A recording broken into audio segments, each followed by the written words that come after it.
All right.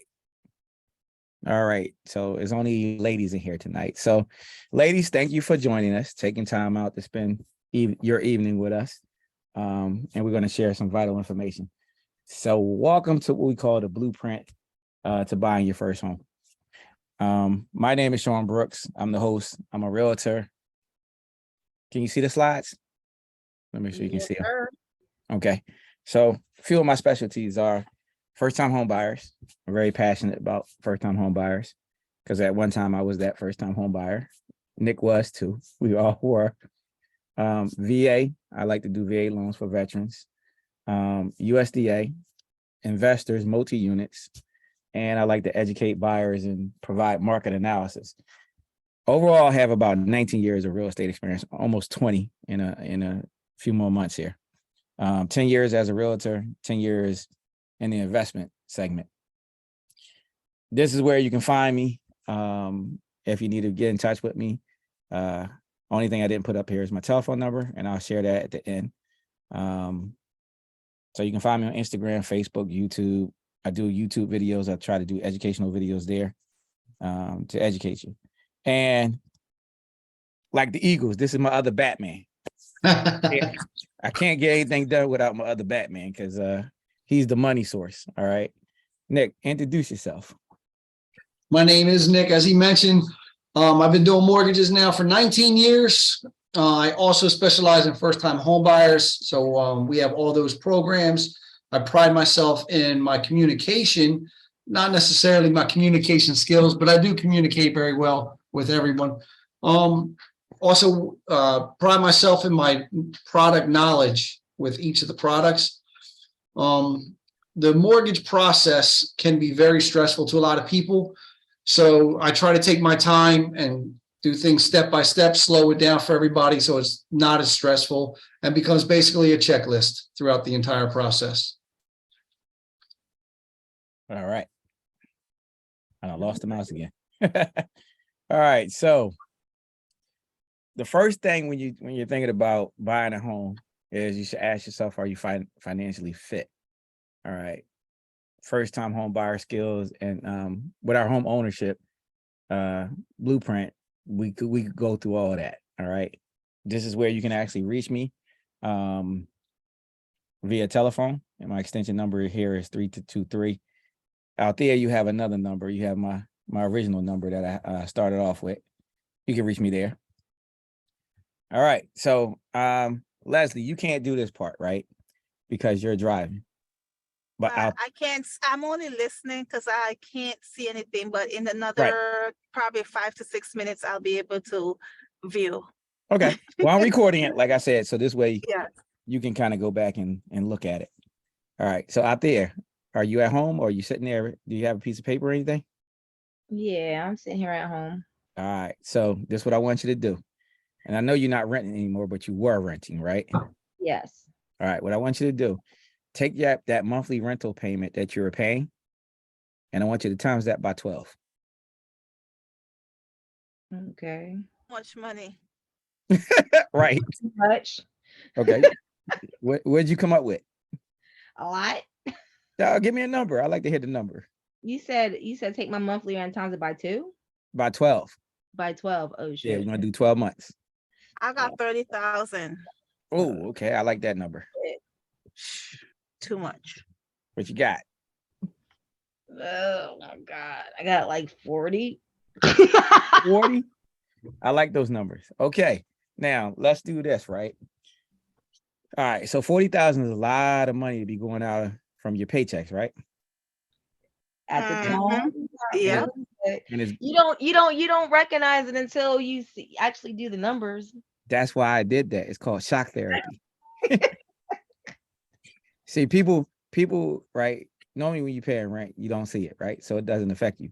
Once you write it down and you see it, now you're like, what the heck am I doing? That's sickening, yeah.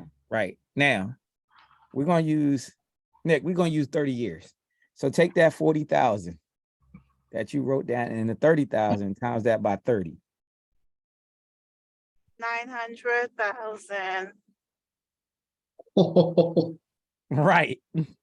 Yeah, that's that's shameful. Okay, Oh my God. right. You get what I'm doing, right? Yep. That's a lot of Okay. freaking money. Correct. And most people don't know it, right? Because you never take the time out to write it down.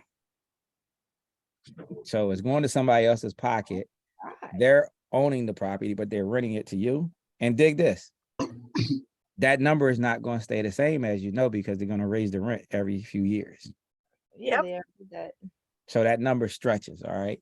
So I just wanted to shock you first. Now, Nick going to take over from here and he's going to start to teach. All right. Now, since it's a small group, you can interrupt if you have a question. Let them finish and then ask your question. Just butt in. Okay. All right, Nick. Works for me. All right. It's not so bad spending all that money because your landlord thanks you, right? Obviously. Right. I know. Whatever. So the fact of the matter is, as you can see, you're always paying a mortgage. The question is, whose mortgage do you want to pay? Yeah, exactly, yours. So most people nowadays, you need to get a mortgage in order to buy a home because nobody's sitting around with $200,000-$300,000 in cash except for your landlords. So what is it that the lenders are going to look for? Primarily in this order, it's going to be credit, income, assets, debt to income ratio, which ties into the income, and then the collateral, which is the property itself, what's the condition of the property. So we're going to go through this in that order. So we can go ahead and dive right into the credit. What role does the credit play? It plays the most important factor. It's going to determine first if you can even buy a house. How much of a house can you buy? What programs you qualify for, your interest rates, your down payments, mortgage insurance, all of those things. I tell people all the time, it doesn't matter how much money you make or how much money you have in the bank. If your credit doesn't qualify, you can't get a mortgage yet. So that's the first thing. We can move on to the next. This is a great slide to let you know how your score is broken down. Obviously, the biggest portion should be how your payment history. How are you paying your bills? Are you paying them on time, paying them late? That's the biggest factor. What's surprising to a lot of people is the second piece of that pie is how much you owe. So what that means is if you have a credit limit on a credit card of $1,000 and you've spent $900 of that, you're maxed out. That's going to negatively impact your scores. Length of history is very important too. So if you have credit cards, the longer you've had that credit, the more credit you get for that credit. Does that make sense? Mm-hmm. Okay. So if you ever pay off a credit card down to zero, never close it. And then every so often, every couple of months, throw a little bit back on that card to keep that card active so they don't close it on you. Because if they close it on you, you're going to lose all that credit time and your scores are going to plummet. Okay. Go to the next one. Do you look at what's it, the college loans too and stuff like that for credit? Student loans do show up on the credit report. How they factor into the algorithm, it's a little funny. It doesn't have a huge impact on the algorithm, so it shouldn't have a big impact on your scores. It may have an impact on how you qualify, depending on what you do for a living. Are either one of you in the medical field? No. Well, I'm not anyway. Leslie, are you in the medical field, girl? Yes, I am. I'm a nurse. There you Okay, go. perfect. Hey, there she is. Perfect. So there's a program which we'll get to later where your student loans aren't going to be a factor to you. But the guidelines have changed a lot in the past few years for student loans for the other people who calculated against them. It used to be we had to calculate a payment at 1% of the balance. We don't have to do that anymore, but we do have to calculate a payment. You should get a copy of your credit report. This these places right here, Experian, Equifax, and TransUnion. Those are great places to get one. You can sign up for the annual creditreport.com, and you can get yours annually. Those are as close to a mortgage credit pool as you can get. They're not going to be exact, but they're going to be close to it. If you're looking at Credit Karma is a liar. Your credit score is not going to be what Credit Karma says. It could be off one way or the other by up to 100 points. But they are great at reporting when a creditor reports to the credit. So if you pay something off or pay it down, they're the first ones to know. Any questions about that? So you actually have to go on the site to go look at it, because I went on all 3 sites and it's the same thing as freaking Credit Karma. So I don't know. It's the same credit score or the same? Yeah, the credit Okay. score. Okay, maybe Credit Karma's got it right on this in this case. It does happen. Okay.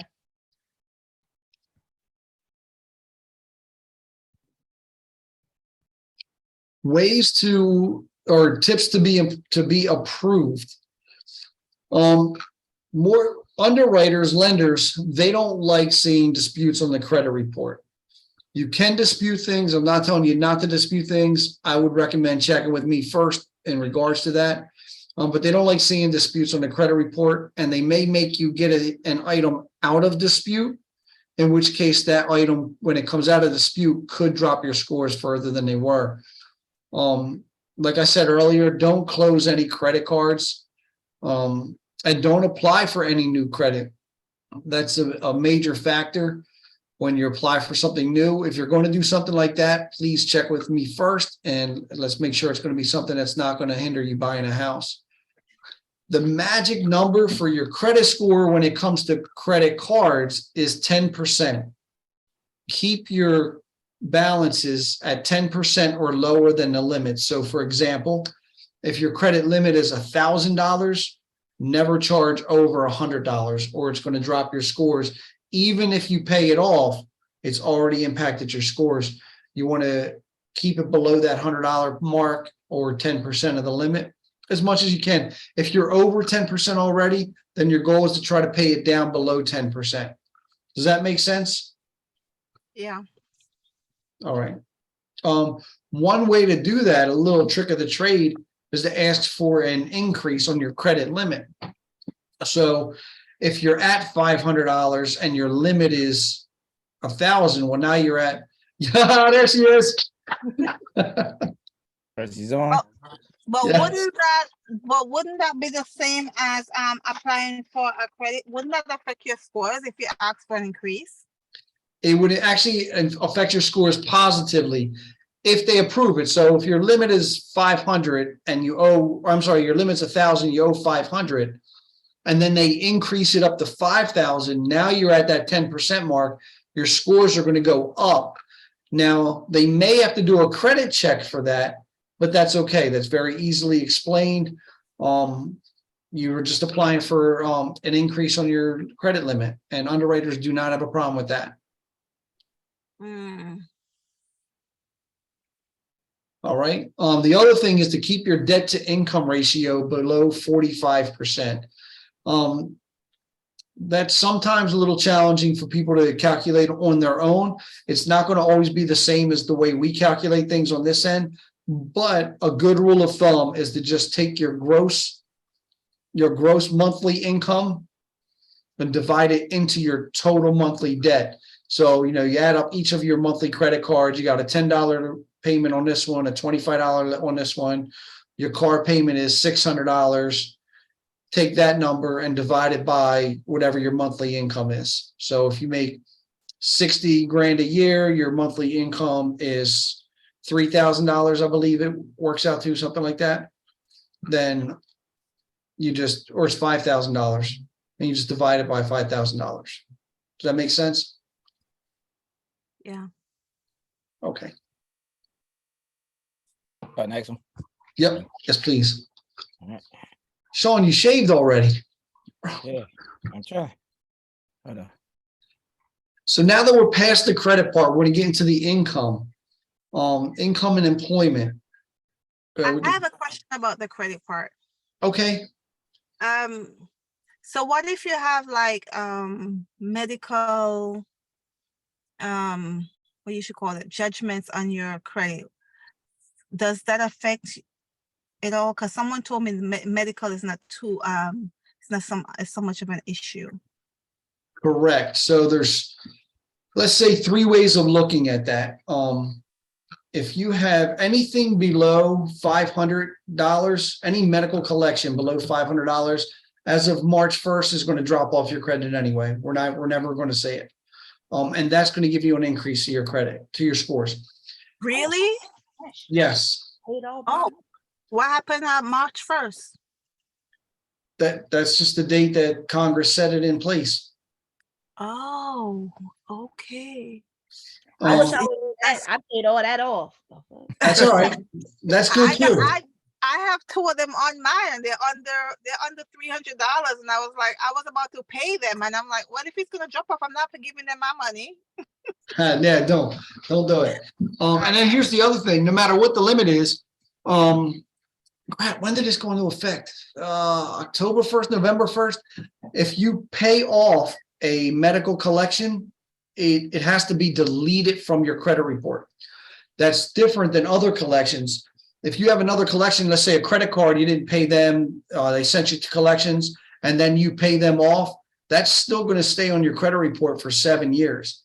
But medicals don't do that anymore. Medicals, if they're paid off, they're completely wiped off your credit as if they never happened, and your scores are going to jump.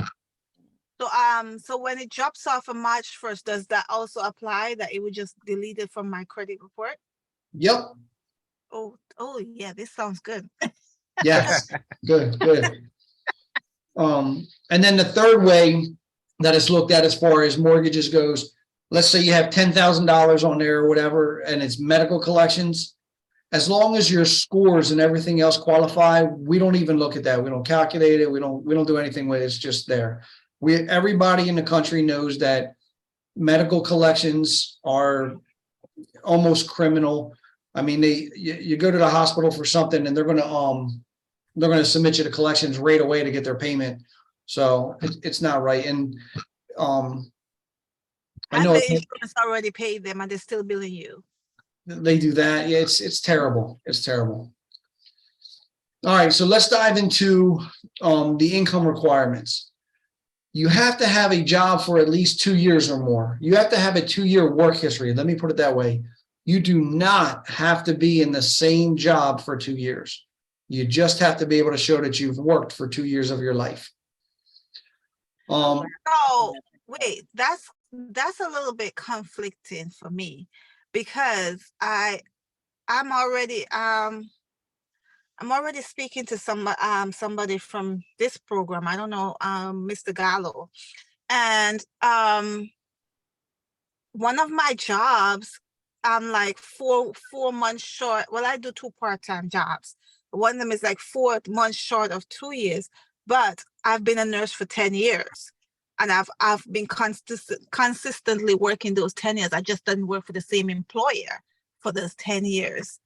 And one of the things that I was told is that I would have to wait until I get to that 2-year mark for me to start the process, for them to process my mortgage. Gotcha.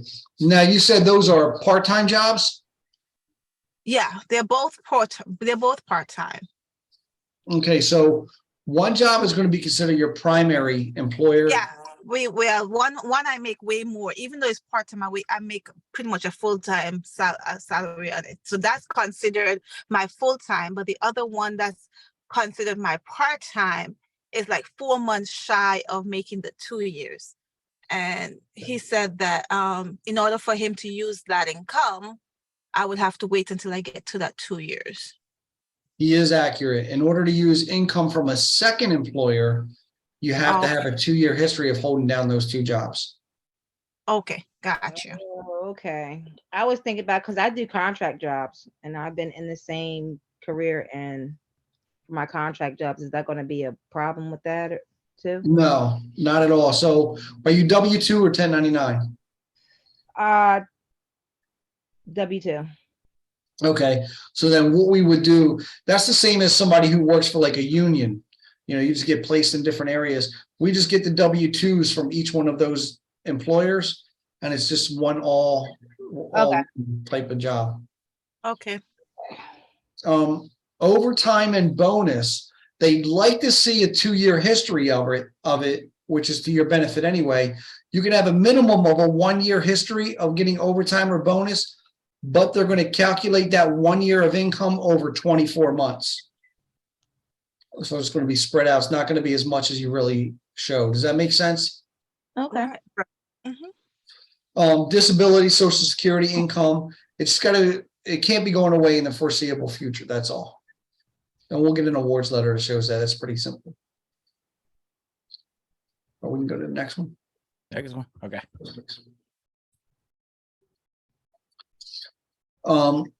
Do either one of you do any self-employed work, spouses or anything? Mm. Okay.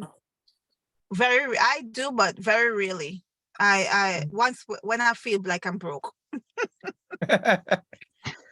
Pretty That's a much. luxury for them nurses, man. Amazon Flex. When I need extra cash. Gotcha. So chances are we don't claim that then.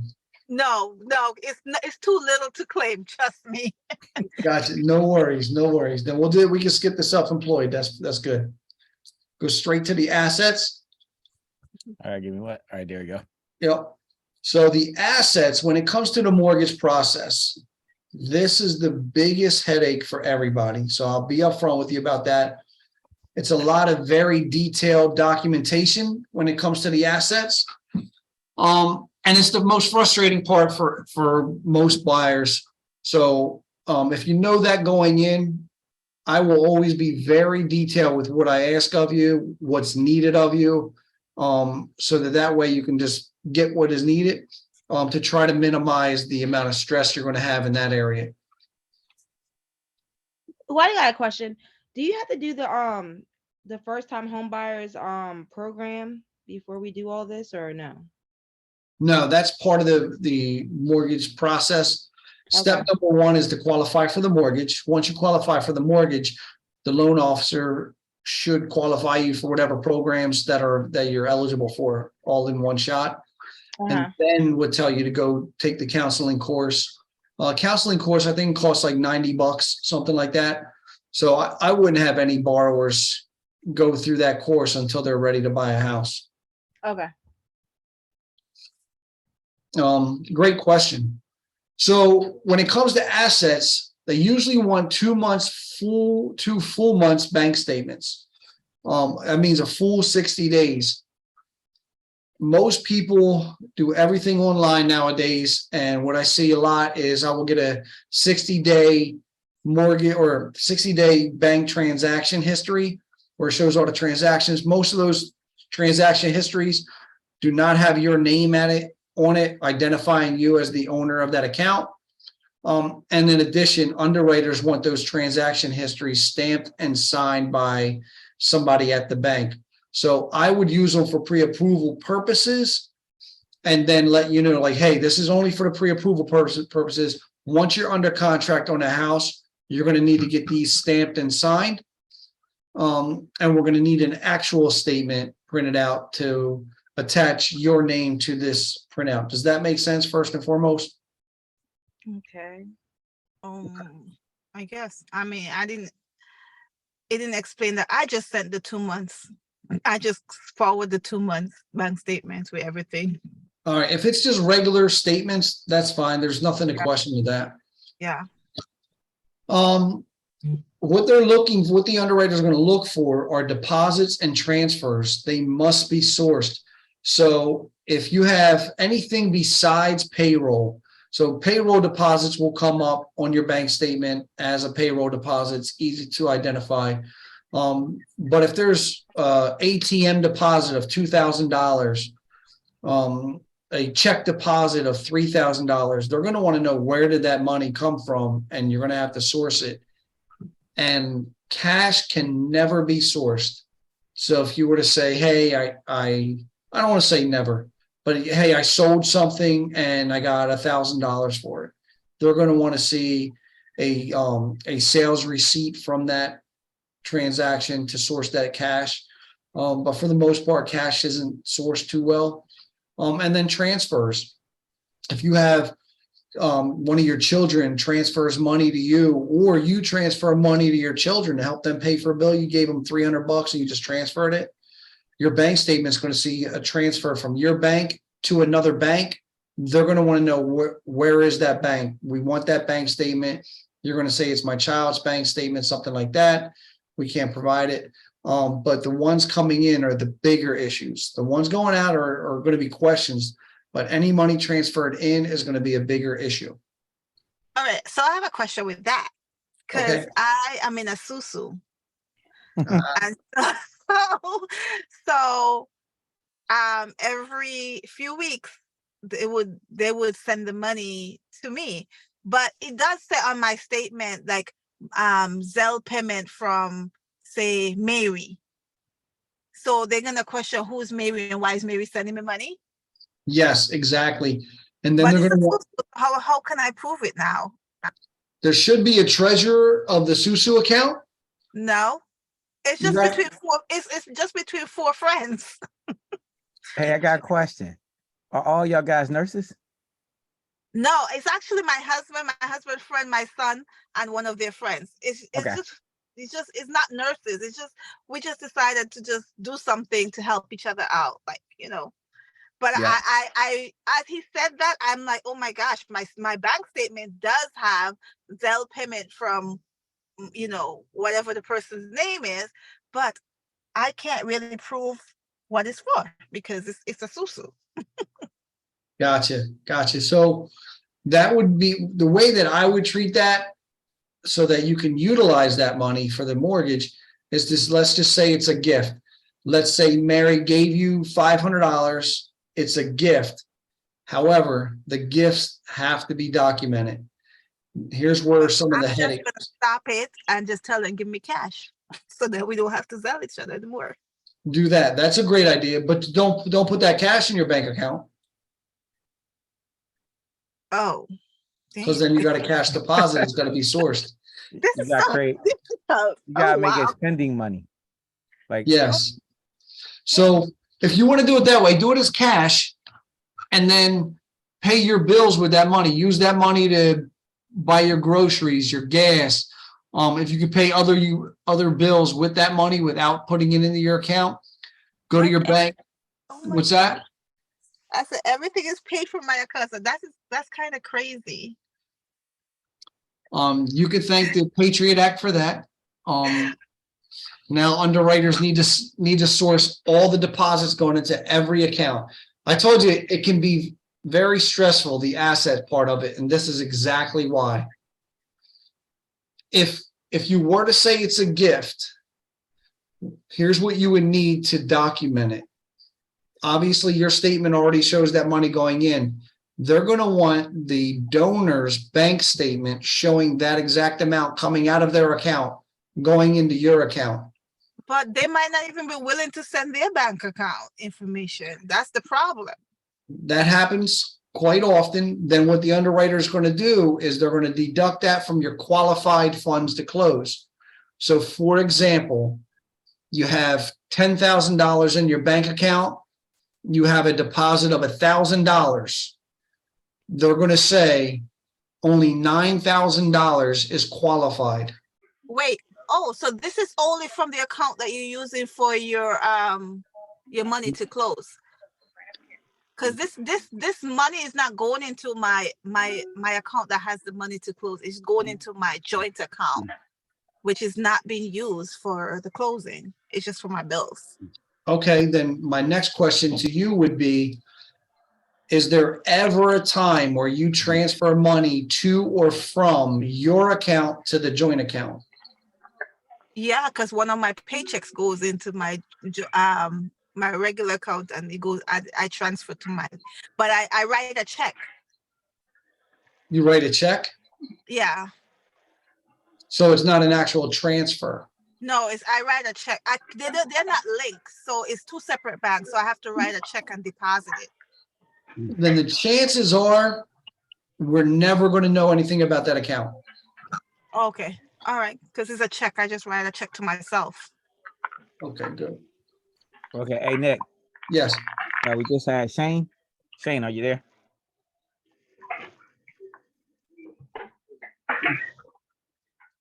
You there?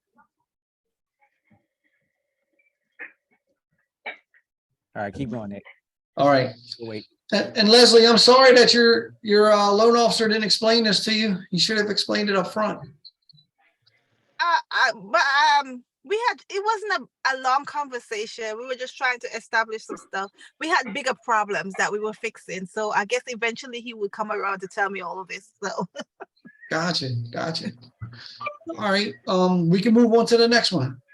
go ahead. Sorry. Oh, no. Please ask as many questions as you have, especially about the assets. Like I said, it's the most frustrating part for everybody, and you can see why. So I want to make sure that that's clear. I think you're better equipped when you have more knowledge. So the more that I can explain to you and give you that knowledge, the less stressful the process is going to be for you.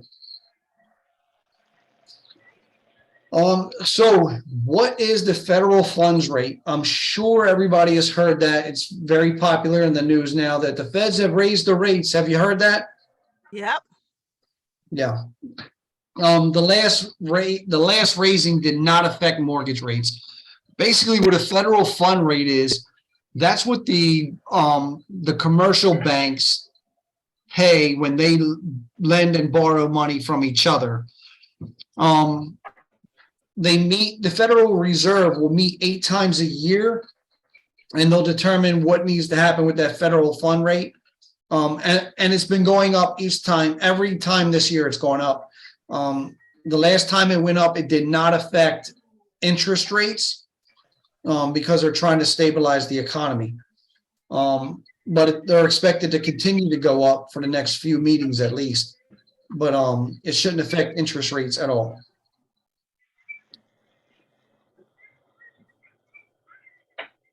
All right, now we're getting into the mortgage stuff. There's a few different types of financing.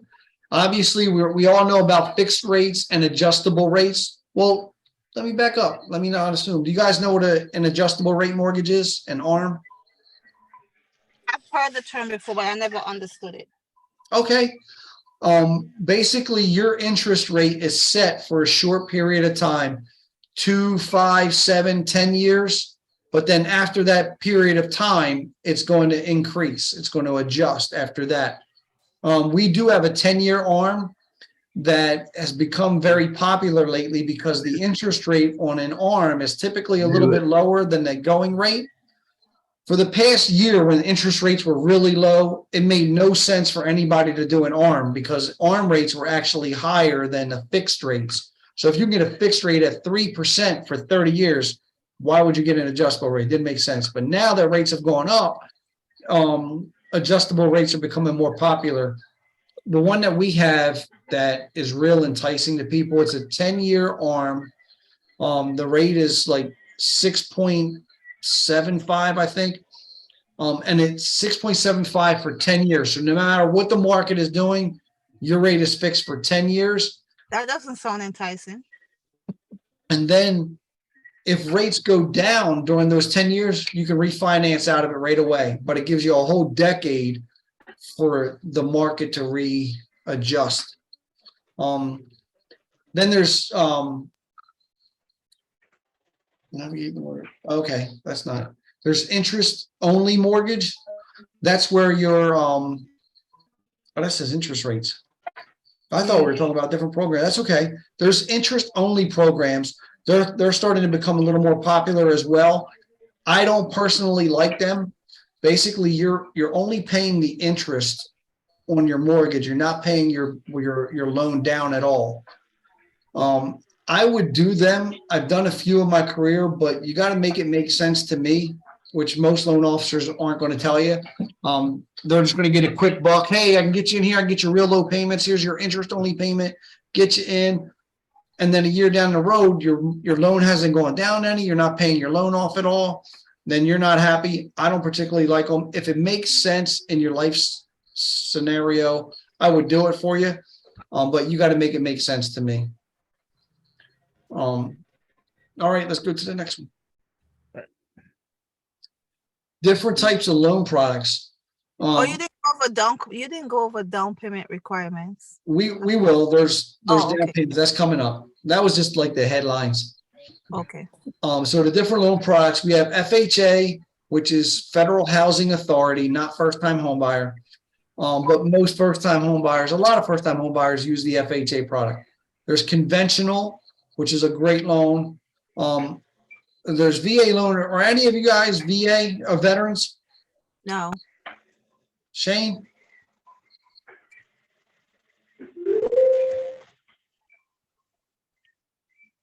I don't know what that meant. We can't hear you, Shane. We gotta fix this. All right, I'll just keep moving on. There's USDA, which is considered a rural loan, although most of Kent County and Sussex County qualifies for it. You don't necessarily have to buy a farm. The ARM loans, we talked about that, adjustable rate mortgage. Have you guys heard the term FHA 203K? No. No. Okay. It is pretty popular. Basically, through FHA, you can get a renovation loan. What that means is money to fix the house up. So, for example, you're qualified up to $400,000 to buy a home. Well, you find a home that's only being sold for $250,000, but it needs $100,000 in repairs. We'll give you the $250,000 to pay off the seller and $100,000 to do the renovations. You'll get one loan for $350,000. Does that make sense? Okay. Yeah, sounds good. All right. There's a lot more details to it, but that's what it is in a nutshell. Sounds very complicated. I would make it easy for you. We can go to the next. So What's it's that, whatever. So say you got that 350, you're paying at that 350 for your mortgage, right? Correct. Yes, you're going to get one mortgage for $350,000. All right. You might as well just buy a home for $350,000. All right, go ahead. I'm sorry. That's what I said too. You're a fixer-upper unless you're gonna sell it. Well, the Well- only plus is that you get to fix it to however you want it to be. Exactly. Yeah, but Well, Yeah. well, look, All right. I'll explain it to you, right? So in that particular case, right, what you're doing is you're buying a property undervalued, right? And then you're putting a little bit of money into it to bring it up to current speeds, right? So it could look like this: a property 150,000 in a neighborhood that's selling at 250,000. You put about 30 into it, now you're at 180, but now your property would then be reappraised at the 250 mark. Oh, okay. okay. Got it? Do you have to Yes. stay in it for a year and then sell it? No. Damn. Or you can sell it right away? Yeah. Oh shit, I might go with that. Okay, go ahead. I'm sorry. All right, next one. All right. These are the loan limits.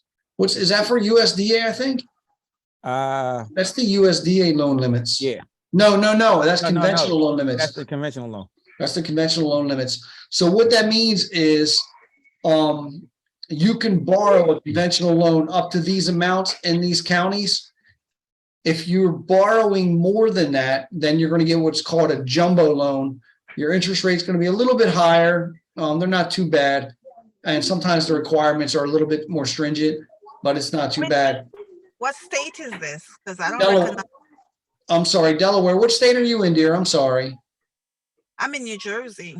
Okay, these are for Delaware. Actually, that 529 is it's one of the most popular across the entire country, unless you get into what do they call it? Like the higher valued areas.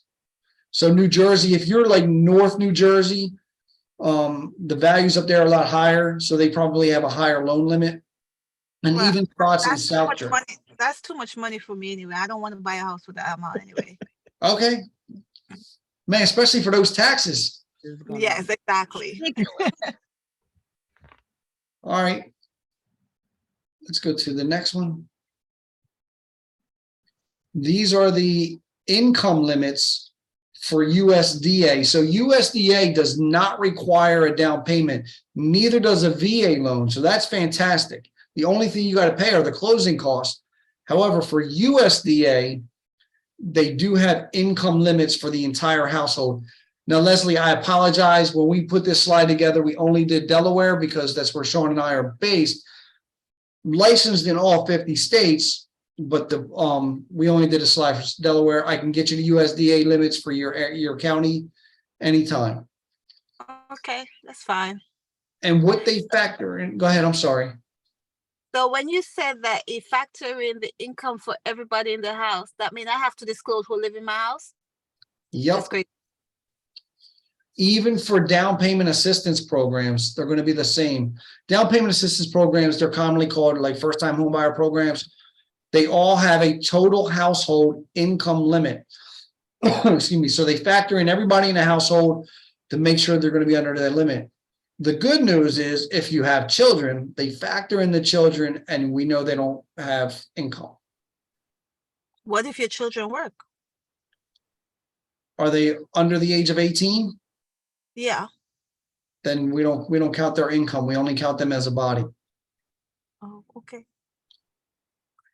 But what if, for instance, what if my husband has a different address? He has a different address. I don't have to include him in, like, for instance, he could be living with me, but according to the U.S. Postal Service, he is registered to live somewhere else. So I don't have to include him as my income, right? Because I could just say he doesn't live with me.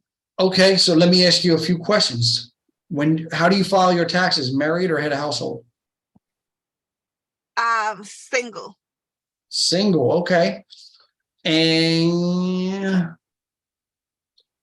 what about your bank accounts? You guys have joint accounts that we would see? You're muted. I can't hear anything. Unmuted? Oh. No, you're not. We can hear you. I can hear you. Oh. Oh. Maybe it was me. Okay. Might have I can hear went you out. now. He almost had a heart attack. I know. Like, I didn't even touch anything.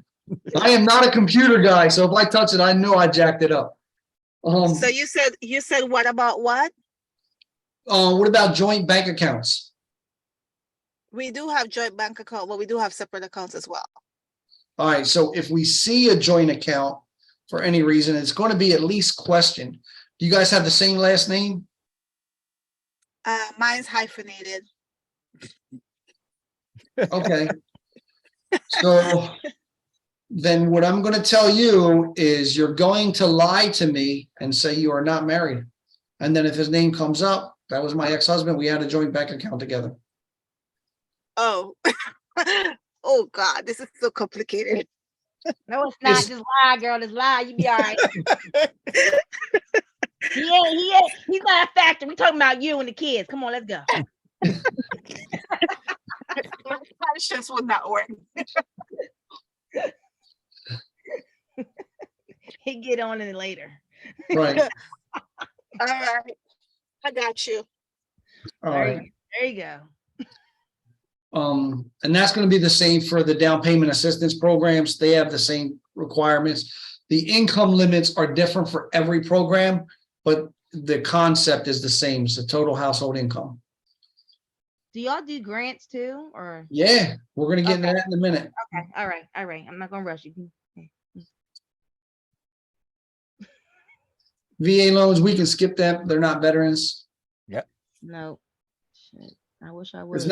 It's not too late. Nah, it's way too late. We're too old. Late. We're too old. Cut that out. Down payment assistance programs. They are out there. This one looks like this is for Delaware State Housing Authority. So Delaware State Housing Authority is in Delaware, obviously, and they will lend you a percentage of your loan amount, and they're going to set the interest rate on your mortgage based on the amount of assistance that they offer you. Right now, today, they're offering 3% and 4%. Let me pull it up over here. And there is a great program in New Jersey. I think it offers a flat 10,000. And that program also is going to set the interest rate on your mortgage. So for Delaware State Housing Authority, if you were to get 3% assistance, excuse me, so for the sake of numbers, let's just say you buy a $200,000 house times 3%, you'd get $6,000 from the state for that. Your interest rate would be set at 6.625 on your mortgage. And then you get the $6,000 to help you with closing. Does that Do you make have to sense? pay back that $6,000? For Delaware State Housing, you do. You pay it back when you sell or refinance the house. So Oh, what I would tell you, some people think it's a great idea to start making payments on that right away just to get it off your. Don't do that, because that money, if you do it that way, it comes out of your bank account. If you wait till you sell or refinance, it comes out of your equity. You don't lose anything. right. Oh, oh, okay. Yeah, let the house pay it off. That's why you're buying a house. Yeah, okay. One of the reasons anyway. And the New Jersey program is actually the same thing. It's a $10,000. You pay it back if you sell or refinance. But does that have income requirements too, or It- is it that does. available just, oh God, I'm not winning any poll. You might Hey. be surprised. Look, we got one for you. It's coming up. All right. He said, all right, come on. So I don't recall if New Jersey is still offering the first time homebuyer tax credit or not. The last one I did was probably 2 or 3 years ago. All the other New Jersey clients that I had weren't first time homebuyers anyway. They were rebuying, so they didn't apply. Alethea, for you in Delaware, it's still going on. So what it is if you haven't owned a home in the last 3 years, you can get 35% of the interest that you pay throughout the year. You get it back. They're going to cap it at $2,000. Now, for the sake of numbers, let's say you throughout the year you paid $10,000 in interest. Well, 35% would be $3,500. Okay. But they're only going to give you $2,000. That's fine, and that's a direct credit back to you. So if your typical refund is $3,000 from the IRS when you file your taxes, well, now it'll be $5,000. Hmm. If you owe money, let's say you owe $5,000, well, now you're only going to owe $3,000. It's a direct credit to you. Okay. You want to move to Delaware, Leslie? I wish I could. I'm My teasing. husband would love to, because he thinks that the tax rates, you don't have to pay tax over there Well, On a when house, he you do. retires. When he retires, so he Uh. wants to move there, but nah. yeah, I put it to this way though. A couple of my New Jersey clients that moved from New Jersey, they could buy 2 houses compared to the one they can get in New Jersey. I know. That's facts. Yeah. All right, the first front door, here we go. This is our grant. Comes directly from us. First front door grant is a $5,000 grant. It goes away 20% each year for the first 5 years. So if we give you the $5,000 today and you sell the house next year, you're going to have to pay some of that back out of the equity of the home. But if you stay in the house for 5 years, it goes away completely. It is a grant. You have to end up putting somewhere in the ballpark, I think it's like $1,300 into the transaction. Everybody's going to do that anyway. You're going to pay for your appraisals, $500. You're going to put an earnest money deposit down of at least $1,000 right there. You're $1,500 in, $5,000 is yours. Mm. Leslie, were you trying to get our attention? No, somebody's trying to get my attention. All right. Well, this one's gonna get your attention. Here we Wait, go. okay, go back. Wait, let's go back to that spin something. Okay. Does everyone get that, or you have to qualify for that? You have to qualify for it. You have to qualify for everything when you're buying a house. And what's the qualification? I guess? Again, it's strictly income qualifications, strictly. Oh gosh. All right, we can move along. Okay, we're gonna surprise you. Right. Oh, I Here's see a somebody that program. looks like me. Yeah. I know, who put that woman on there? But we put this slide in just for you, Leslie. It's a Okay. fantastic program for medical professionals. You need at least a 700 credit score. You're not looking above 750 already, you told me. There's no down payment. Let me ask you before I go any further. Are you familiar with the term PMI or private mortgage insurance? Have you heard of that? Yes. Okay, good. So in a nutshell, if you don't put 20% down, you're going to have this PMI added into your payment every month. Whether you go FHA or conventional. With this particular program, Leslie, there's no PMI. You're not going to put any down payment. There's no PMI. You need a 700 credit score. Oh, and if your payments on your student loans are deferred, we don't count them in your liabilities. It is it sounds great, except for one thing. What's that? Okay, go ahead. What's the one thing? Part. I think I'm a little short of that 700 credit score, but I guess I have some time to work on it. Call me tomorrow. We'll figure that out. It is a 5-year arm or a 10-year arm. I would always recommend the 10-year arm. That gives you a whole decade for the market to change around and around. Believe me, the market is way different right now than it was in 2013. So I have a question here. So you do the 10-year arm. So let's say we do the 10-year arm. And at the end of the 10-year, my mortgage is going to balloon? No, the interest rate is going to adjust at that point. But now, it's going to adjust based on what the current interest rate is, or it's just going to adjust about whatever was locked in at today's rate?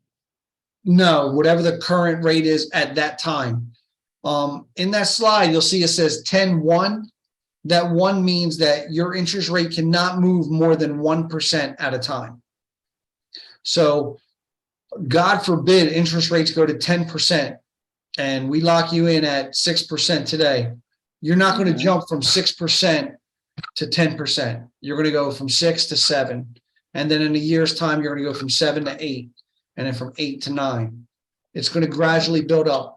However, in 10 years' time, you're going to have so much equity in that home. You could just refinance into a fixed rate, even if it was 10%, and your payments are going to be lower because your loan amount is going to be so much smaller in 10 years. Okay. Any more questions about that? Because that's right up your alley. No. All right. Sounds great. It's a great program. And actually what makes it great is this. In those 10 years, your income is going to go up tremendously too. Yeah, that's true. Forgot about that. Yep. Here's a program for you, Olivia. This is, you can get this in Delaware. So again, it's 100% financing. There's no down payment. You still have to pay closing costs. You do need a 700 credit score. There's no mortgage insurance on this either. You have to be within the income limits, the 80% median income, and that depends on the area that you're buying in. And you have to be a first-time home buyer. And that 700 credit score is killing me. I know, right? Like, wow. All right, so let me jump in. All right, so it sounds like it's impossible, right? No, it's not. But it's like, damn. Yeah, I mean, I paid like a lot. I got like one thing on my credit, and I feel like it didn't even jump up at all. I'm like, what are y'all doing? Like, okay, so here's the secret. So between the two guys on this call, we have a system and we have a team. We can get you to the 700 credit score. yes. We're professionals. We know how to do this, right? Right now I got a kid that's 33. His credit score is 750. We got him to the 750 because he listened to what we were saying. Okay. All right. So what do y'all do? I mean, right. We got a specialist on that team, right? That can look at your credit and they can actually tell you. And Nick, he can look at your report too, right? That's part of his job, right? I know how to do it. It's just so do y'all do a soft pull or do y'all? It's a hard pull. It is a hard credit pull. However, a mortgage credit pool doesn't affect your score. It'll affect your score 0 to 5 points. So it's not going to really do much. It'll impact your Credit Karma score a lot, but that doesn't mean anything anyway, because nobody uses Credit Karma to buy them. I know you do, but like you can't buy a car with Credit Karma or stuff like that. I just use it to gauge myself as to what my credit is looking, because it's usually about 10 to 20 points off. So if I see a decent credit score on Credit Karma, I know, okay, give or take 10 or 20 points, That's a great way to do it. And the other tip is this: you have a credit card. If you look on your credit card, it'll say the word FICO. Yes, it does. So that word FICO, normally when I'm talking to clients, even before I send them over to Nick, I'll ask them, look on their credit card. If they tell me they got a 760 for their FICO score, I'm like, most likely you're going to be good. Yeah. And then he does the pool. And here's the thing. I mean, you're getting a mortgage to buy a house. You want a mortgage person to pull your credit score, to have a mortgage credit report. So you're getting the most accurate information anyway. Wait a minute, it's on your statement. Where? I don't see this on my statement. If you go into your account, it says FICO in there as well. Right. Okay. I'm gonna look. See, what they didn't tell the public was this, right? Remember back a while ago, you couldn't see what your credit score was. Yeah. Then a law was passed, but what everybody don't know was within that law, it allowed for Credit Karma and places like that to sell your information so they could pull your credit, so then they can sell you credit card applications and everything else. What they didn't tell you was it's only pulling 2 of the scores, not 3. Right. And in the mortgage business, they pull 3.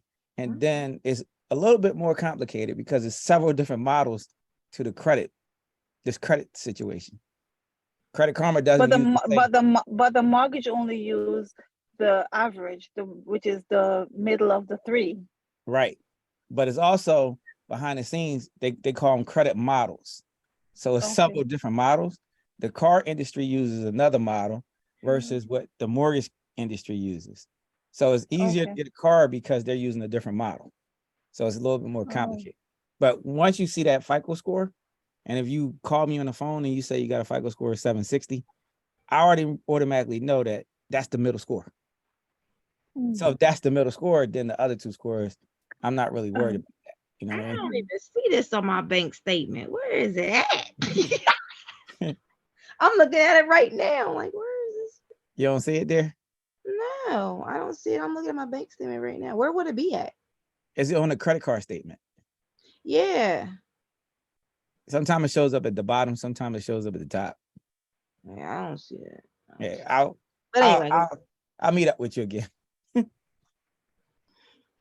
All right, whatever questions did you have? I know you have more questions. No, my only question is that 700 credit score, but I don't worry. I'll figure it out.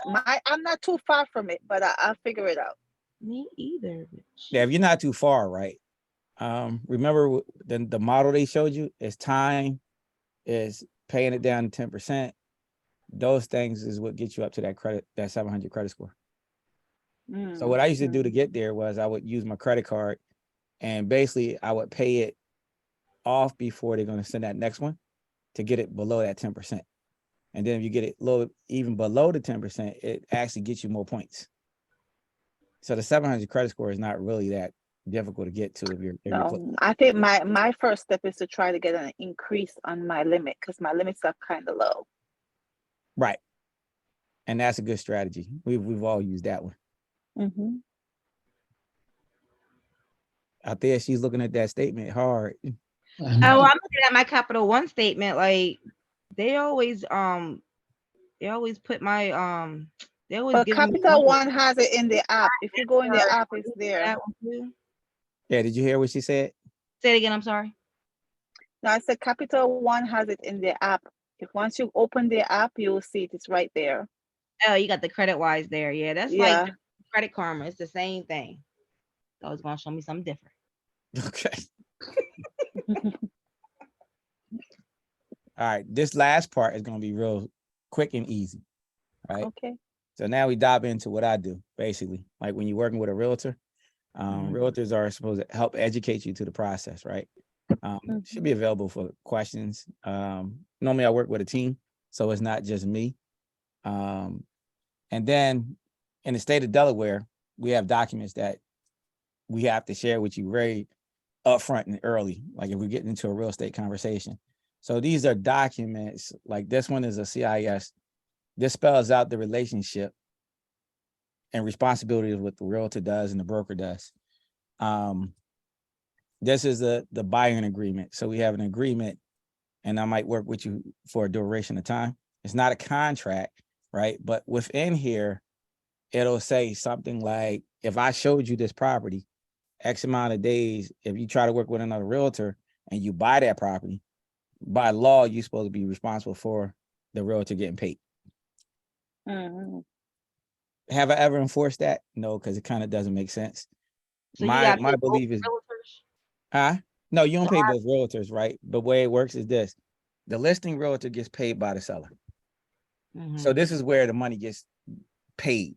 You don't pay anything, but if we go to that house and we look at that house, I introduce you to that house, and then you try to buy it with another realtor. At that point, I did all the work. So by law, they say, now I'm supposed to be paid if you buy that house. All right. The So difficult part about this is this. The way I work is this. We work on a relationship base. If our relationship can't be strong, that we're going to work together all the way through the process, then I'm not worried about you jumping.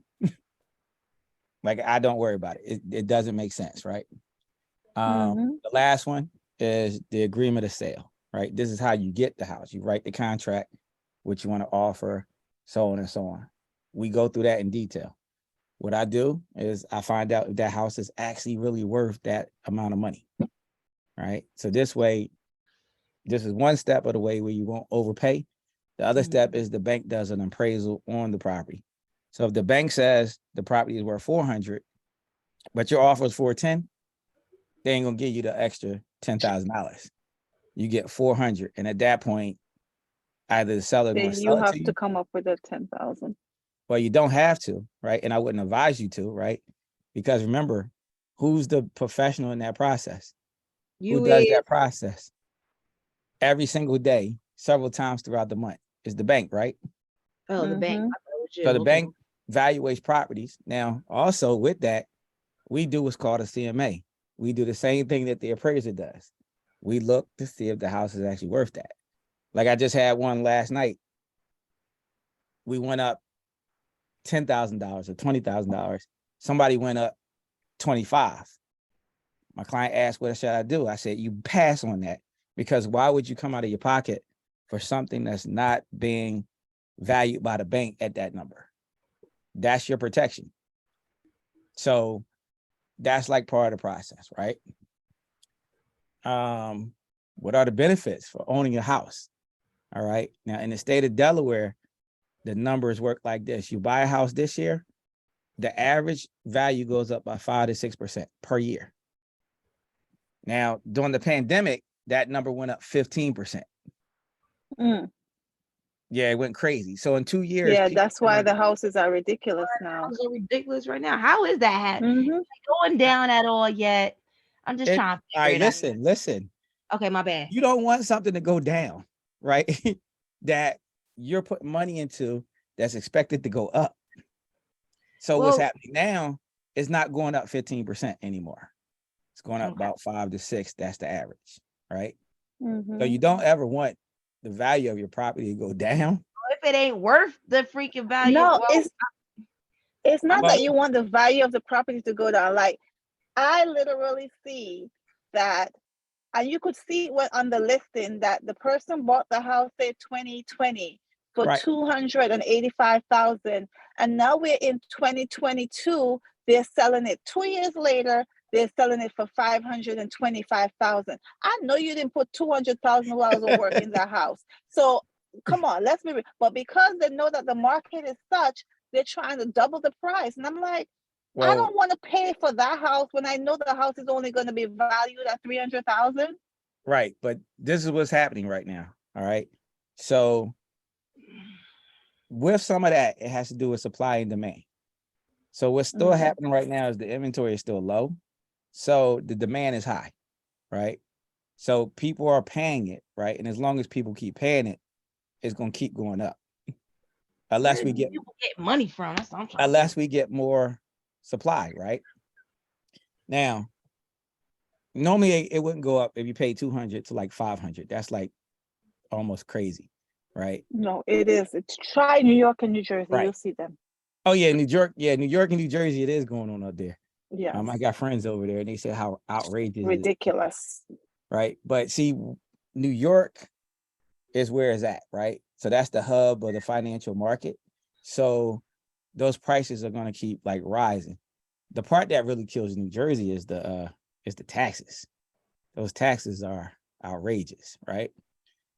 In this process, what I try to explain is this: the benefit is the fact that the property is going to go up in value. What I experienced, what Nick experienced, we were younger when we probably bought properties, right? But what we noticed was if I paid 200, now my property is now worth 400. Mhm. So that's a beautiful thing. without And upgrades. huh? Without the upgrades. Well, when I bought the one property, it was brand new. So I haven't done too much to it, but every house around me has sold higher than what we paid for it. Yeah, they probably put some money in it. Mhm. Right. I bought my, let me jump in real quick, Sean, I apologize. I bought my old townhouse for 130,000 in, when was it, 2005?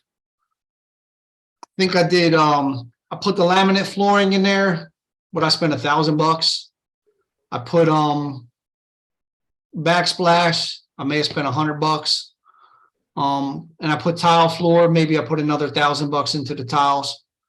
So let's say I'm $3,000 all in, bought it 130. We sold, what did it sell for? 275? Yeah. 270? It was 270. 270. So I put $3,000 in it, sold it for 270. So Wow. if you gotta put a little money, it's okay. Look like crap. I mean, I see listings that these houses look like shit. Some do. And they didn't even clean up their. They didn't even clean up the rooms. I mean, how you Wait leave a the house minute. looking like What? trash? Right. I see this on the list and I'm like, oh my God, like that's not even worth it. But see, like in Nick's particular case, right? When I went to go list the property, right? We listed at 235. We ended up at 275. The appraiser wouldn't give the 5,000. They said 270 they would give. Right. But look at the advantages, right? And then he had all those years of tax advantages. Right. Mhm. So the best thing to do with your money is start renting and then buy it. Right. Now, there's a right and there's a wrong way to do it. The way I said it is this: we set a budget, we set a limit. You can't go, it's like going to the casino. If you say $20 is the budget and you lose the 20, you stop gambling. So if you say you only want to offer 220, but they want more, at that point, you have to make a decision. Walk away. You want it that Walk bad away. or walk away. Because the situation, you will find the right property, right? It's just going to take a little bit more time right now, right? The other thing when you go to buy a property, right? Remember what Nick said, the tax advantages where you get the 2,000? Well, when you have a house, right? Don't go to H&R Block. Don't go to those places like that because they're seasonal tax people. You want to get yourself an accountant that can then look at your situation individually and make the maximum tax deductions for you to get back the most money on your house. The whole reason why I bought a house when I was young was because I worked in corporate America and they were taxing the mess out of me. And I came home to my father and said, I need something so they stay out of my pocket. He said, have a baby. I said, Dad, that's daycare. I got to spend more money now. It's not going to work. No, give me something else. And he said, buy a house. And so when I bought the house and did my taxes, I was getting more money back on my tax return than my buddies that had kids. And that's when I saw the power. I made one change. I was making the same payment pretty much, or it was $100 less than what I was paying. And that one change improved my life where I got back more money on my taxes. And then when I went to go buy a car, My interest rate was even low. It was low. It was 0.9%. That was my mistake. You bought the car first, right? Yes. Yeah. Mhm. I bought the truck Yep. first, honey. Right. Everybody does that. I think we all I did said, the God same mistake. dang. Right. We all What'd you say, felt that Leslie? one, right? Huh? Huh? What'd you say, Leslie? I said I think we all did the same mistake. We bought the car first. We had to get to work. Right. But that's what they taught us though, right?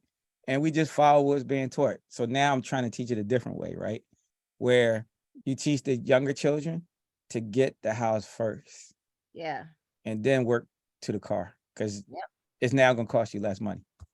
All right. Now, But the car might be easier to get than the house. well, the car is always easier because it's not an asset. Right. What did Nick say? They make it difficult, right?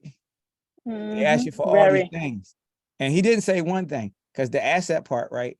When I went to go buy the house, I used my 401k for some money, for some down payment because we didn't have those down payment programs back then. And they asked for that document from me 3 times. I said, I keep giving you the same thing. They're like, we want it again. So you got to give it, right? Because that's the Wow. cost to get to that house, right? But once I got the keys, that was celebration time. Because at that point, that's mine. And I knew one thing. My payment is not going to go up unless the taxes go up, which means that they improve in the schools. But if they improve the schools, like in our area, they improved the schools several times, right? We're not worried about it because when they improve the schools, the value goes up so much. So it kind The of, house value goes up. yes, because we live in the Oh. number 1 school district in the state, which means New York, New Jersey, Maryland, everybody from all over the country want to live in our town because of the schools. And that's what, So your that's what, taxes are high. So then you mean your taxes are high. well, it's not really high because the value keeps going up. Oh. So what I did was this, you start off with one interest rate, right? When it goes Mhm. down, you refinance. So the trick was I didn't refinance into a 30, I refinanced into another 15. Because at that point I got 15 left, basically. But now my payment is actually lower, but the taxes did go up. In traditional way of real estate, the taxes don't go up, but your payment can go down with a refinance. So that's like the benefits of having a house. Places to look for the houses, right? Stay away from that trash place called Zillow. Yes. Oh, that's what I use. It's not accurate. I know. I use Zillow, I use Trudy, and I use Realtor.com. I use all 3. All right. There's only one on that list that's accurate. The Realtor.com. Correct. So you got Realtor.com.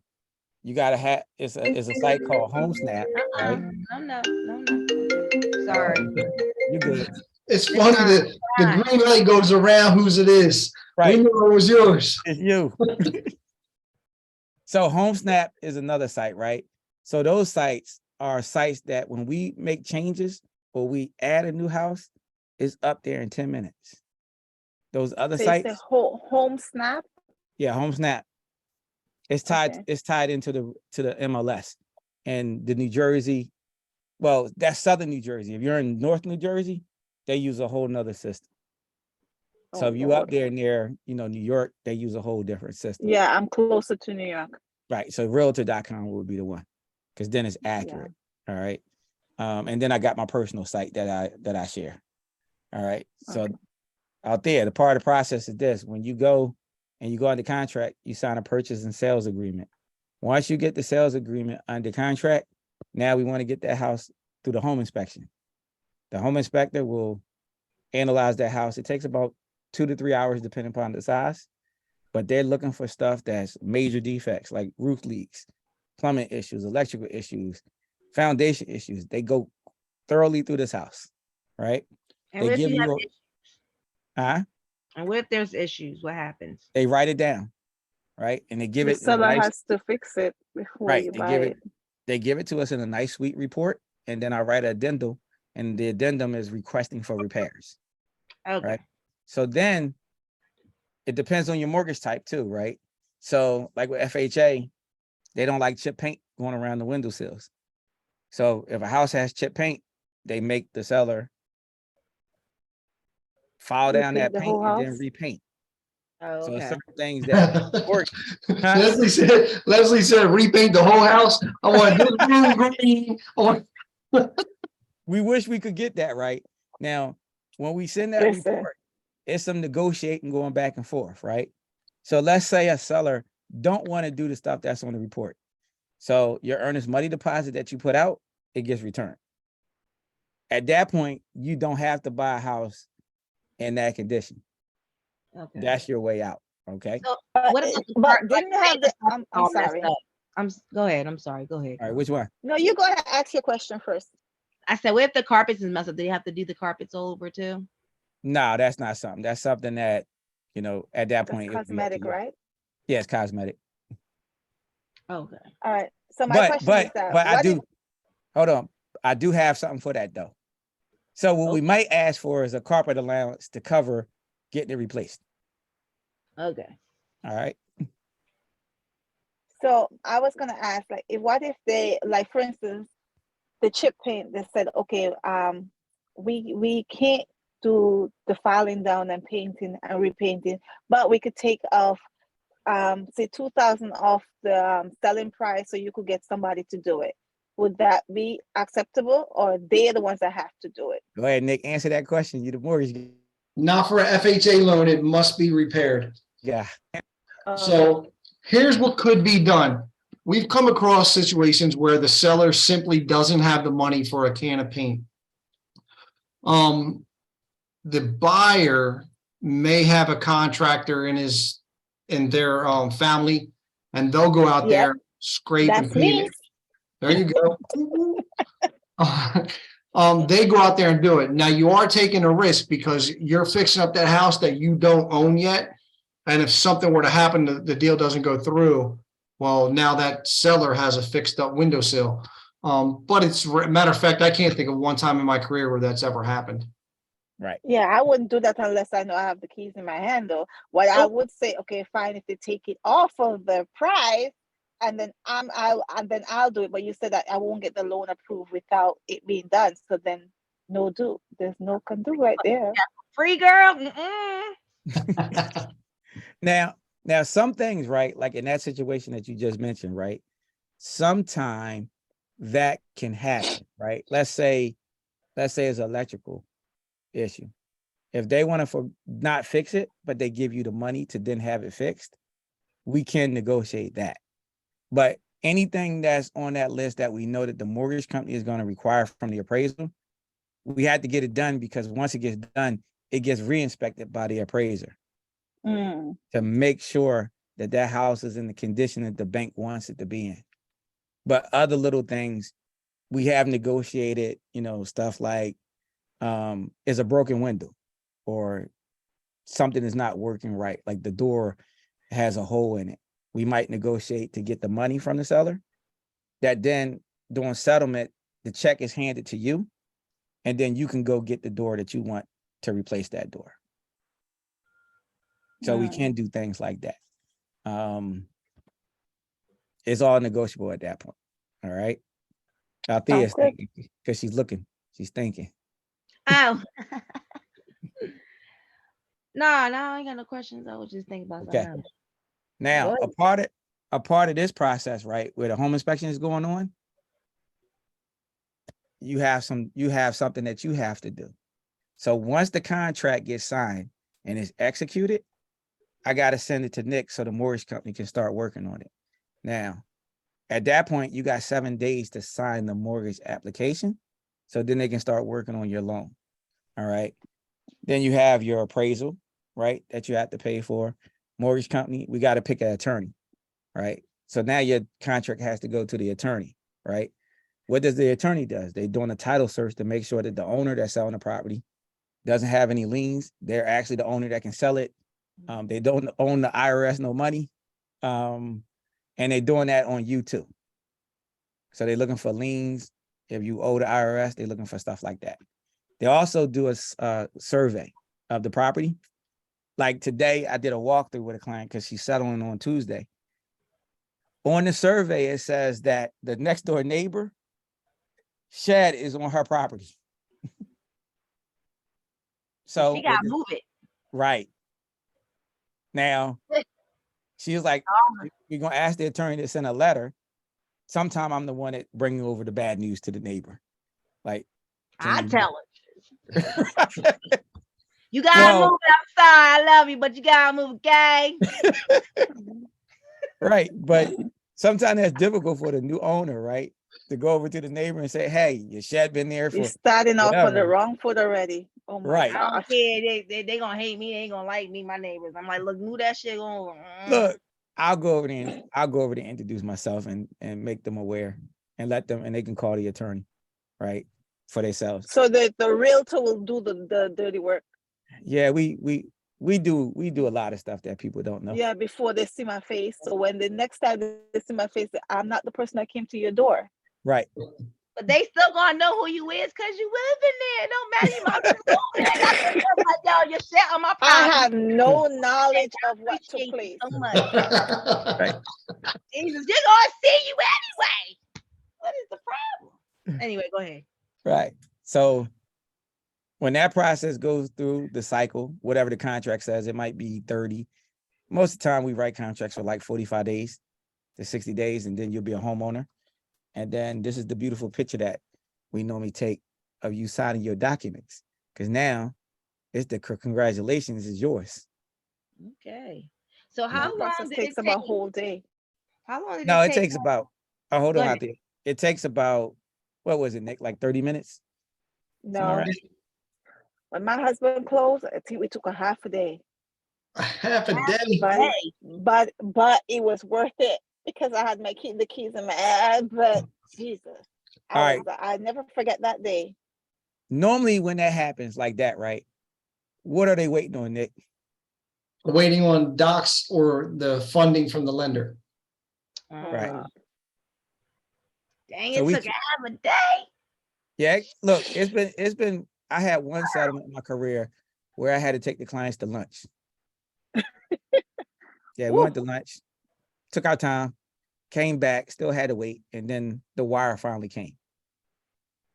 So the bank has to wire the money over to pay off the other loan, and then the seller gets their money from whatever is left over. Hmm. She's thinking again, I could tell. Yeah, for the record, I can't work that way. That's too much stress in my life. I don't need it. So I make sure the money is there the day before. Right. That's right. You better be. Ugh. And because of these systems and these processes, this is why we're so successful. We've never lost a deal since we've been working together. So I got a question. What's the name of your company? Meridian Bank. Oh,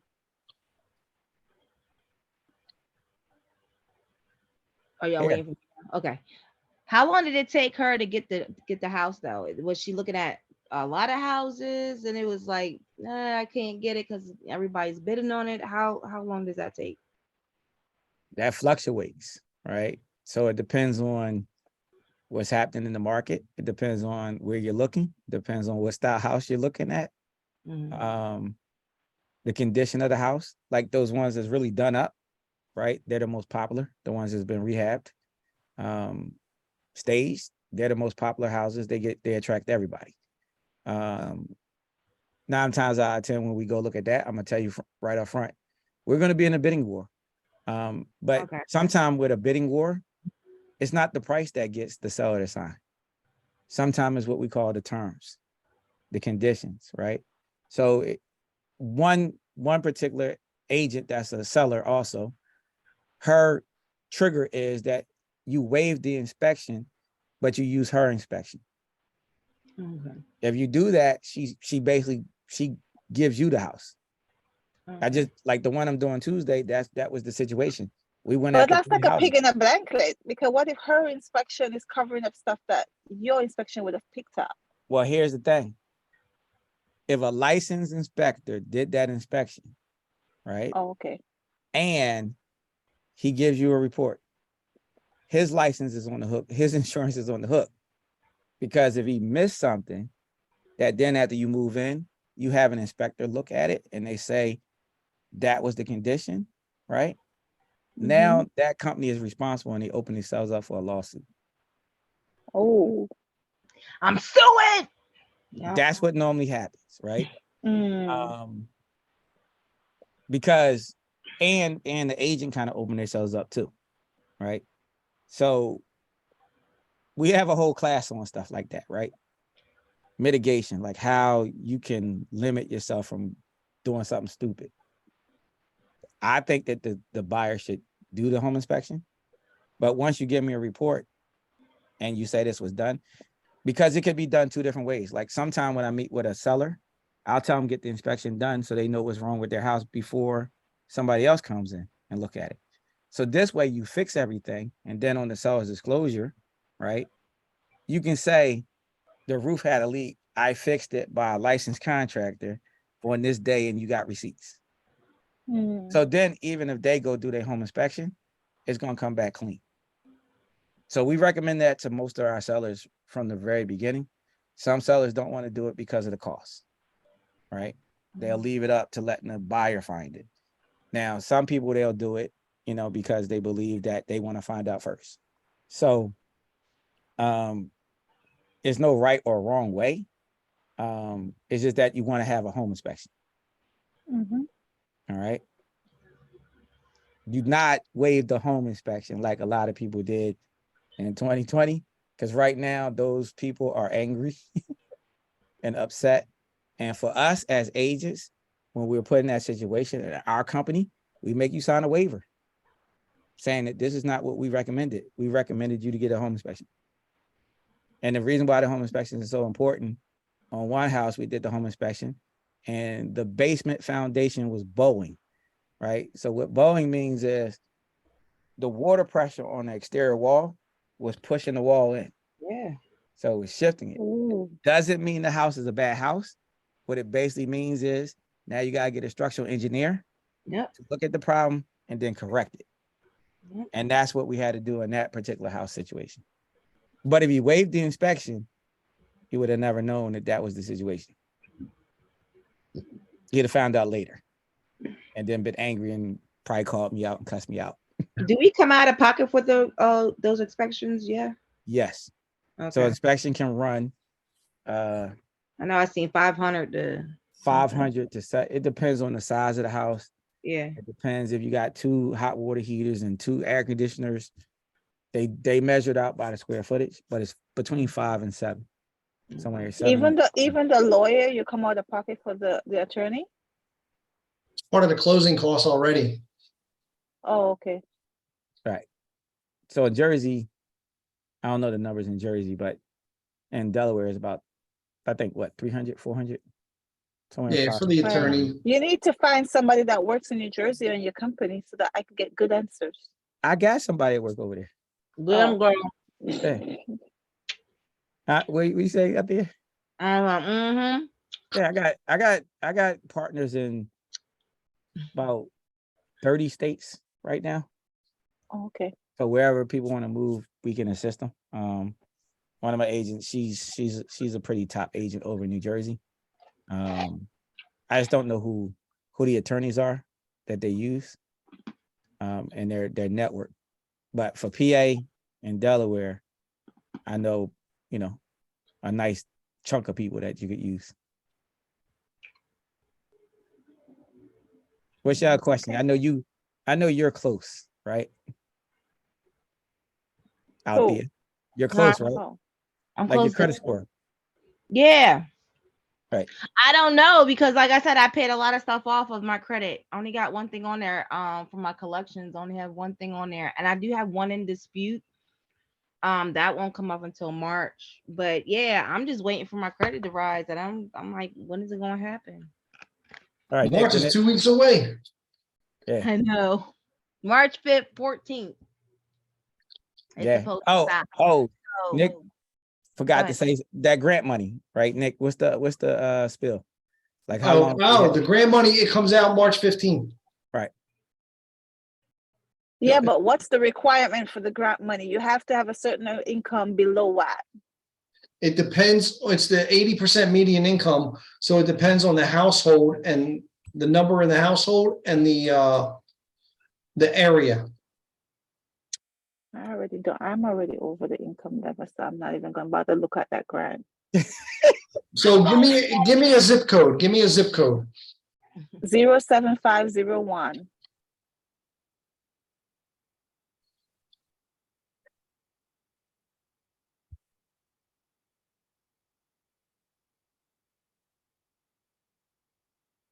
%80 median income is 90,080. Oh God. Oh, that's poverty. Because I'm already over that. I'm in poverty, much less. Oh. Hey, Leslie, I feel your pain because the missus, she's a nurse, right? She's a nurse. So when you combine my income with her income, we don't get anything. Exactly.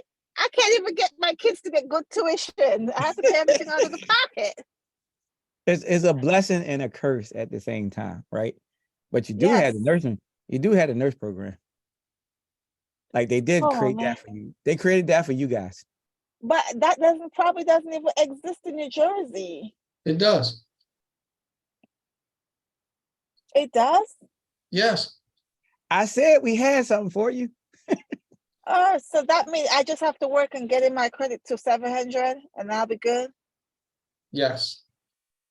Oh, okay. All right. I like the sound of that. See, we love the nurses. I'm telling you. Man. But we get paid, we get cursed just to make money. Well, look at this, right? My whole life buying houses. I've never had a first-time home buyer program. I've never been able to use the money.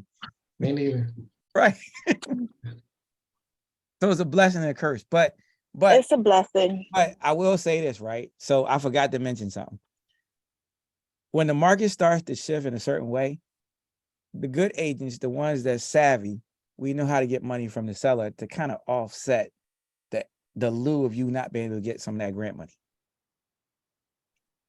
So the highest I've ever gotten from a seller was $15,000. But they add that on to the mortgage, don't they? No, The seller's concession, don't they add it on to the loan?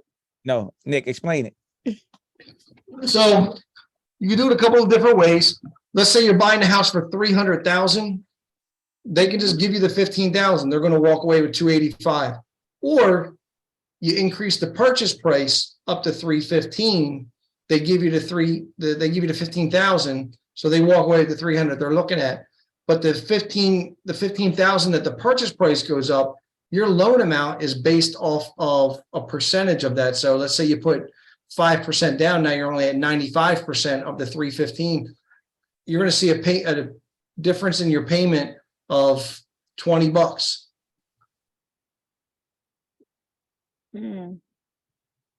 So how much should we have saved in our savings account? How much $1 million. Can't save nothing. We ain't Nick, I inflation. thought we was friends, man. We are. You keep paying that landlord. So listen, here's where my philosophy. Just see where you are, and then I'll be able to tell you what you need based off of what you qualify for. I had a woman last week. She sent me her bank statement. It had 69 cents in it. Oh, That's God. okay. I know. I mean, you at least you know what you're working with, and then you know where you have to get to. I had a guy today. I pre-approved him contingent upon his funds to close. His bank account had negative $94 in it. Okay. You need X amount to close. Now you got to work on that. But then he was able to go to his 401k. He's got the money in there. He'll just pull it out of there. So for a $400,000 house, how much is 5% of that? Let me see how much is that. I can't even do it in my head. 20, 5 times. What, 20,000? Yeah, should be. I But think. But then you still need to have money. So if you said, okay, your down payment is 5%, but you still need to find closing money. Closing costs, correct. Unless you do the nurses program, then you don't have a down payment. Then you redistribute that money towards the closing costs. Exactly. But the nursing program, does it have an income restriction as well? No? Scroll down to it, to that flyer. Oh yeah, it's 7. What is it? Hold on. No, 700 credit score. I don't think there's an income limit on that. Nah. Remember, that's what the doctors and all, they use that program. Right. Yeah, no, there isn't. Oh, so it's I must just be getting so tired already, man. My brain's not firing. I'm Yeah, I ain't sorry, eating guys. I anything didn't mean to keep you all. I'm still stuck in my car. I haven't moved out my car yet. I know. Oh, I'm not Look. complaining. Look, we don't complain because this is what we love to do. Yeah. So we So like, I just have to work on getting it to 700. right. It's And which is we can about help you with 40 that. points. So how much would be the closing cost though? Like, do we have to put like 5,000 down for closing costs, or what's going on with that? It really, that depends on a lot of things. The area that you're buying in, what type of loan you end up qualifying for, what assistance you qualify for. You could put $5,000 down, you could put $10,000 down, you could get money back at closing. All right. I have a question. It says no- here eligible professions. There's no nurse on this. It just says doctors. Nurse will qualify. Oh, okay. That's why we got that Put picture of that that nurse on. up there. I know the picture of the nurse, but I'm looking at it now. I'm like, wait, there's no nurse on here. It says medical doctors. I'm like, wow. Yeah, it's for medical professionals. Correct. Okay. Right. So, so I think I'll explain it, right? So the way the process works, when you go to Nick, right, and then he puts together what mortgage type that you're going to use, Mhm. and he sends out the pre-approval letter. If he says you need this amount of money, right, or he'll say closing costs, right? So at that point, that's when the beast in me comes out, and my job is to get that closing cost. So whatever house you're going after, right, the goal is to lower the cost. Okay. At that point, some people I have throughout my career got them a check back. So it's like you bought a house and you got it for free because somebody gave you some money back. Oh, okay. Right. So it depends on what Nick outlines, and that's how we kind of work. Okay. All right. So my advice when we talk about reserves, I always say you want to at least like put enough money in your account that then you're comfortable that if something happens, you got some money for a rainy day. Yeah. That's Right. what I'm trying to do now. Okay. So the way we work is he's the coach on the sideline and I'm the quarterback in the game, and he gives me the play and I go execute. Yeah. Just don't fumble like what's the name on the Super Bowl guy? We don't fumble. Because the goal is to get you Whole damn game. the goal is to get you from renting to becoming homeowners, because That's right. because there's a percentage of what I think it said 57% or something like that of the country is actually owners, and the rest of them are renters. I forgot what the numbers was because I heard I'm it on, upset. I want my house like tomorrow because I can't pay this rent. I'm upset. Somebody else is making my money. did they raise the rent yet? No, well, its lease is expired in April. Okay. And he better not raise the rent. All right. So I'll tell you what you could do. Right.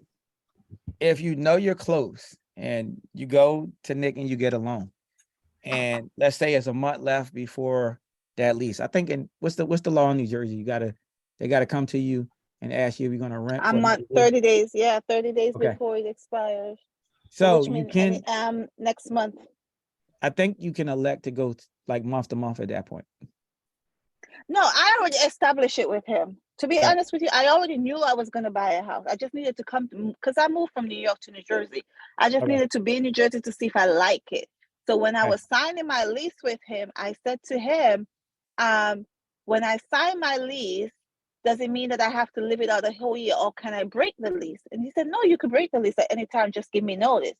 So even if I renew the lease, the fact that I know I have that cushion that I could break it at any time, Okay. without any penalties, I could just give him notice. Oh, she got a good landlord. Ooh, I'm straight with him, and I already told him from day one. I'm like, listen, I might have to break this lease. Would it be a problem? So we got that under control. all right, so what we can do, let me put Nick's information back up there, right? And I'm gonna send you a form like you can fill out, and then that way you guys can communicate. Because I know you're still in the car.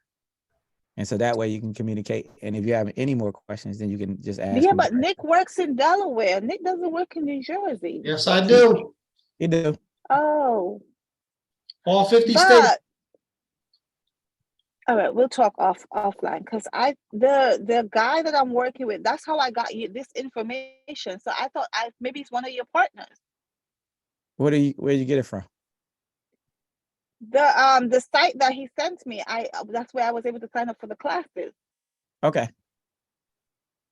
All right, I'll reach out. So I'll it's send you an email. yeah, I think it's probably one of your partners. So I don't want to, conflict of interest, that kind of thing.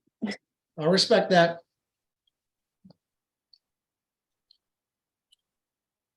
What's that background?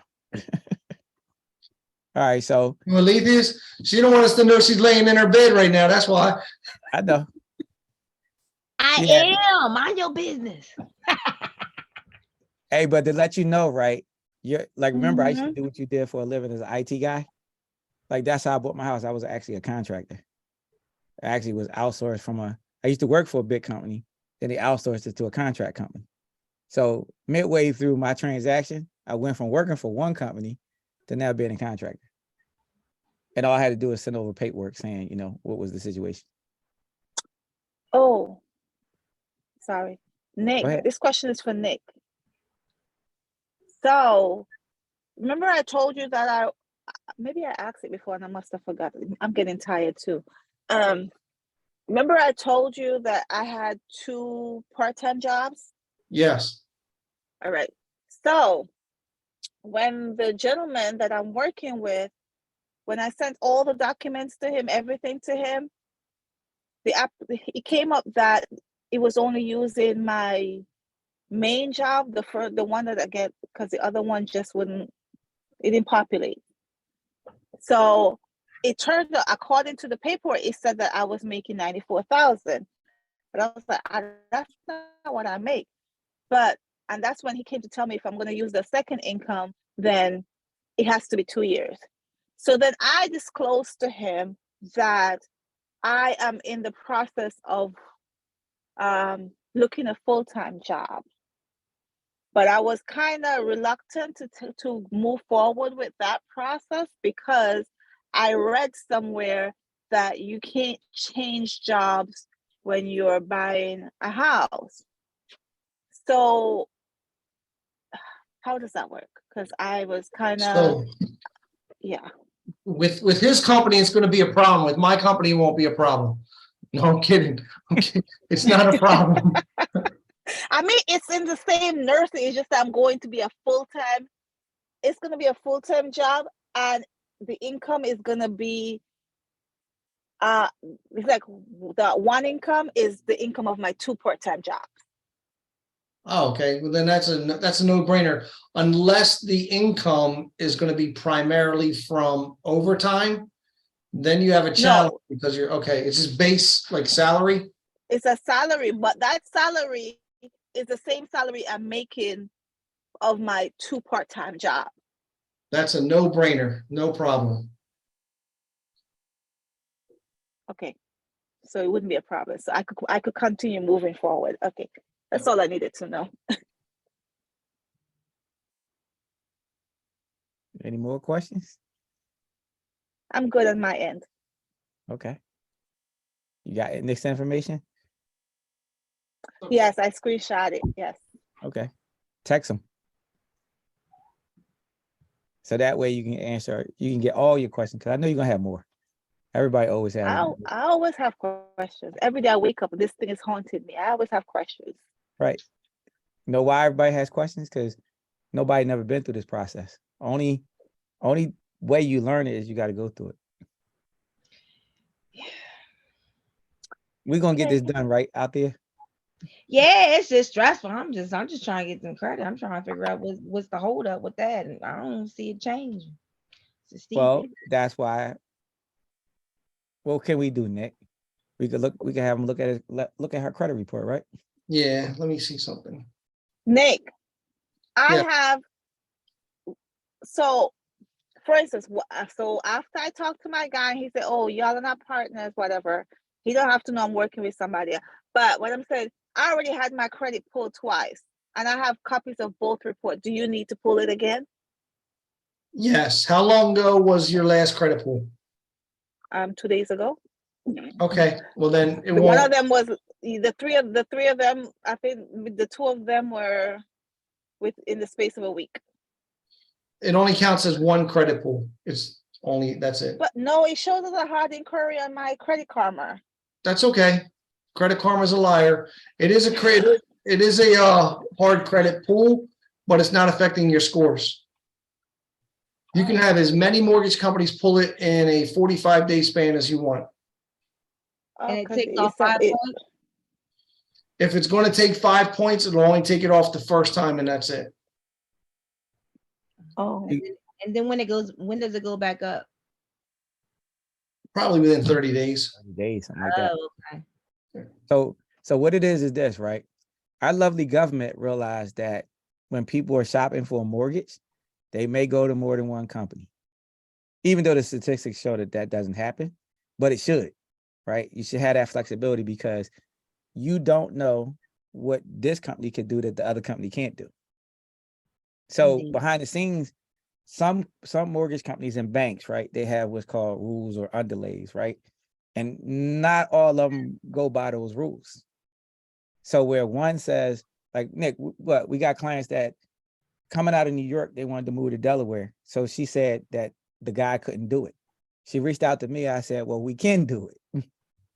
And then I passed her up with Nick and they figured out a way to do it. And the only reason why I know we could do it because we did it before. But through another bank, they can't do it. All right. So it's sometimes it's great. Like I recommend that if you come to me with another lender that I don't know, the reason why it's important for me to find out some stuff, I have you go to Nick to do what's called a checkup just to see if it's really true. Because if that lender doesn't do their job right and we go through the process, we go under contract, and then they pull the rug from underneath you at the last minute, then that means we're not successful. You're not going to get your house. We wasted a lot of time. When I know what he does, I trust what he does, and we've been right every single time for years now. So we know the secrets behind the scenes about the industry that the regular consumer doesn't.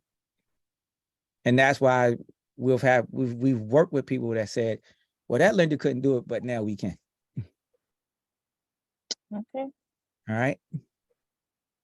Right out there, we're gonna get this done, right? All right, Yeah, gentlemen. I'm trying to do. I know. I got your back. Nick, we go way back, man. She done been through everything. I have. I ain't trying to pay no more rent. Fuck that shit. I might as well I just hear you. I'm paying the mortgage, okay? Hey, she gave me an idea. I'm gonna I'm gonna make a t-shirt for that one. That's gonna be the t-shirt, and I'm gonna give it to people. Like, this is what you're gonna say. All right. All right, gentlemen. So if I'm it's gonna go look for my So Nick, children. should I call you so you can pull it after in March when that dispute gets off? Yes, wait Okay. 2 more weeks. All right, I'm gonna wait. I'm not impatient. I'm good. I know you are. all right, All right. I'm gonna say this. Thank you for spending some time with us tonight. This has been fun. I love the questions because this one was different, right? I know Nick loved it because it was different. But we're here for you, okay? All right. All right. Thank you. All right. Thank you. Have a good night. Thank you all. Good night. Good night. Good Good night. night.